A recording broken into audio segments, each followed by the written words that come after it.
आपण पाहत आहात SM मराठी न्यूज। लोकशाहीच्या रक्षणासाठी सदैव कटिबद्ध असलेले एक रोखठोक व लढाऊ news channel SM Marathi news, जिथे अन्याय तिथे आम्ही। टोप अपघातात एक ठार।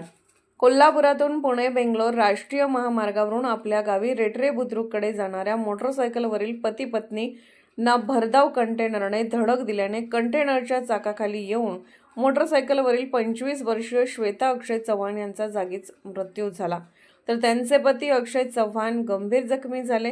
हा अपघात आज सायंकाळी 6 दरम्यान टोप येथे झाला। सांगली जिल्ह्यातील रेटरे बुद्रुक इथले 27 वर्षीय अक्षय चव्हाण आणि 25 वर्षीय त्यांची पत्नी श्वेता अक्षय चव्हाण हे दाम्पत्य कोल्हापूरमध्ये एका खाजगी कंपनीत नोकरी करत होते।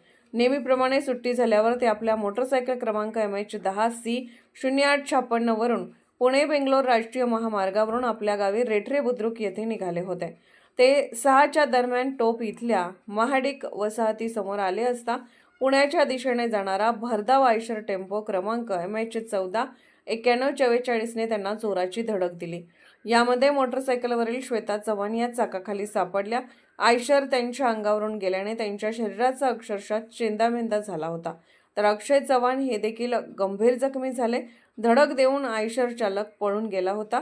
त्याचा टेम्पो परिसरातील नागरिकांनी पाठलाग करून संभापूर जवळ पकडला। गंभीर जखमी अक्षय चव्हाण यांना उपचारासाठी CPR मध्ये दाखल करण्यात आले आहे। या अपघातामुळे वाहतुकीची प्रचंड कोंडी झाली होती, तर टोप जवळील पेठ वडगावकडे जाणारा सर्व्हिस रोड रस्त्याच्या कामामुळे अनेक महिने बंद आहे। त्यामुळे या ठिकाणी अपघाताचे प्रमाण वाढले असून अनेकांना आपला जीव गमवावा लागला आहे। त्यामुळे या परिसरातील दोन्ही बाजूचे सर्व्हिस रोड तात्काळ सुरू करावेत अशी मागणी होत आहे। या अपघाताची माहिती मिळताच शिरोली MIDC पोलीस ठाण्याचे पोलीस कर्मचारी तात्काळ घटनास्थळी दाखल झाले होते। या अपघाताची नोंद रात्री उशिरा शिरोली MIDC पोलीस ठाण्यात करण्यात आली। आता जो हा अपघात झाला हा माझ्या डोळ्यासमोर झालेला अपघात आहे।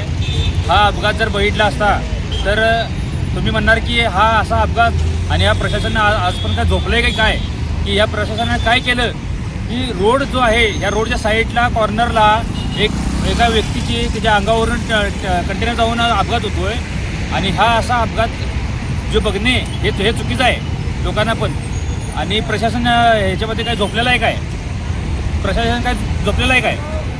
दुसरी गोष्ट की प्रशासनानं ह्याच्यावरती कारवाई करणं गरजेचं आहे। सर्व्हिस रोड बनवणं गरजेचं आहे। सर्व्हिस रोड इथं नाही आहे।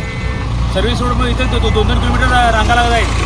त्यानंतरनं कासारवाडी आणि हे टोप या ठिकाणी माणसाची रोडला मुंग्या मरतात, अशी माणसं मारायची। इथे या ठिकाणी भरपूर अपघात झालेले आहेत। हा अपघात मी माझ्या डोळ्याने पाहिलेला आहे। नाव सांगा। माझं नाव तुषार वडिंगेकर, कासारवाडी। SM मराठी न्यूज चॅनलला लाईक करा, शेअर करा आणि सबस्क्राईब करा।